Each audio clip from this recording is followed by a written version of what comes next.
Welcome back to Public Affairs on Peach. You know, as a lot of students head back to school, many of them making plans to play a musical instrument for the first time. Maybe they're going to join the school band. Well, joining me now is Richard Irby from Ken Stanton Music in Marietta. Richard, welcome. Glad to be here. Yeah, glad to have you here. And you brought along a few musical instruments for us because, you know, for parents, I have to say as a parent, it can be a bit overwhelming because you're thinking about, okay, my child is learning how to play this instrument. I'm probably going to be responsible for telling them to practice, to making sure they have the instrument, to making sure there's a lot going on. All those loose ends are tied up, right? Right. So many parents come in because either they weren't a musician themselves or they're getting these letters home from school going, hey, my child has decided to do this, and they're very, very confused about it. But it's our job to try to help make this a little bit easier. You know, it all starts with the parent being supportive. If the parents are supportive and they encourage the child to do this, music is like learning a foreign language. It's a great skill. Yeah. Most people say, oh, it's math and science and reading. Those things are wonderful, but this helps all of that. Just from the standpoint that you're learning something new. You're learning new motor skills from reading music and learning how to do things with your hands and your lips and everything, so it's great. Yeah, and there have been studies that show that learning a musical instrument, learning how to play, actually makes them a better student. That is correct. It makes sports people better players because they're learning eye-hand coordination and lots of things. There's plenty of doctors and attorneys and lawyers that are musicians.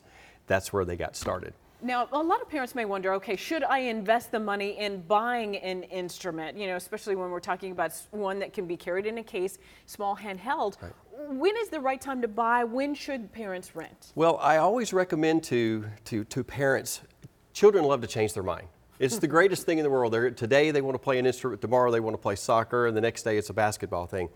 So, you know, at Ken Stanton Music, we've been around the block for 70 years, and this is something that we've learned to do. Rent first. Please rent first before you go out and buy something. You know, we have great musical instruments from many different manufacturers. I've got some instruments today from the Yamaha Corporation, quality instruments that we carry in our store from the largest music retailer, a builder of musical instruments in the world.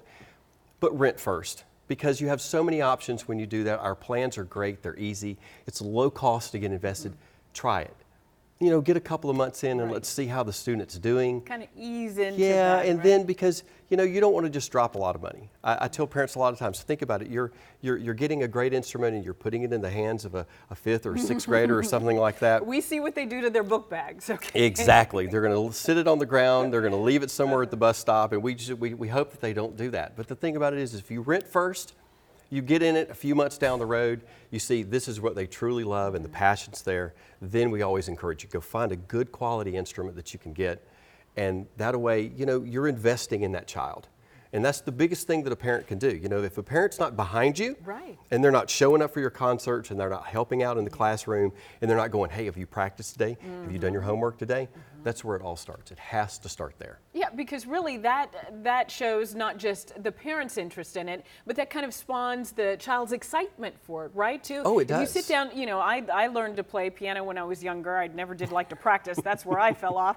But I think it takes a great parent to sit there and listen, you know, to listen to those mistakes. It can be a little bit grinding on the ear, but you know what?